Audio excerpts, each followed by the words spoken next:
নিষ্পত্তি হব।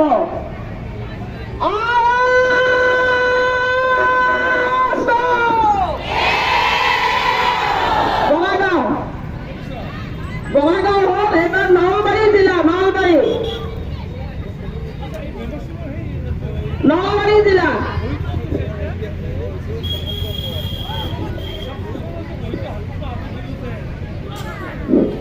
বান্ধৱীসকল, শ্লোগান দিওঁতে আৰু নাম নলব, আৰু শ্লোগান দিওঁতে যাতে শব্দটো অলপ ভালকে ওলায় সেইটো অলপ মন দিব, কাৰণ চৰকাৰেহে আমাক দিয়া নাই, চৰকাৰক আমি এনেদৰে প্ৰত্যাহিত কৰিব লাগিব।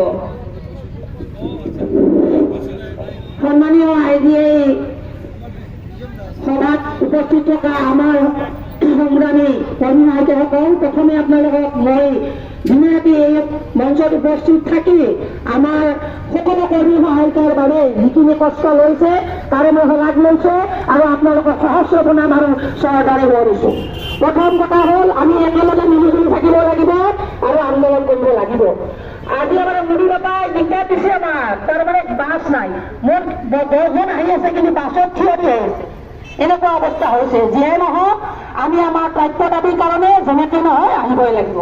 আমি ঐক্যবদ্ধ হৈ যুঁজ দিব লাগিব আৰু যিকোনো সময়তে যিকোনো আমি ৰাজ্যিক কমিটিৰ নিৰ্দেশ মানি আমি আমাৰ সংগ্ৰাম চলাই যাব লাগিব, হয়নে নহয়? আৰু এতিয়া আমাক মাজে মাজে অলপ দিগদাৰ দিছে। আমি নলবাৰীত বৰক্ষেত্ৰী সমষ্টিত কৈছে যে চিডিপিঅ বোলে কিবা পইচা ভৰাই দিব, এইটো কিন্তু ভুৱা কথা দিয়ক। আপোনালোকৰ কাৰোবাক কৈছে কি নাজানো। নলবাৰী জিলাৰ 5টা সমষ্টিৰ দায়িত্বত ডিষ্ট্ৰিক্ট প্ৰেচিডেণ্ট হিচাপে মই আছো, ক'তো কিন্তু শুনা নাই চিডিপিঅ এই আন্দোলন বন্ধ কৰাৰ কাৰণে এইটো প্ৰচেষ্টা চলাইছে। আপোনালোকে কাৰো কথা নুশুনিব, প্ৰাপ্য দাবীৰ কাৰণে আমি আন্দোলন চলাই যাম, হয়নে নহয়? আমি সকলোৱে আন্দোলন কৰি যাম আৰু ৰাজ্যিক কমিটিৰ হাত আমি শক্তিশালী কৰিম আৰু সদায়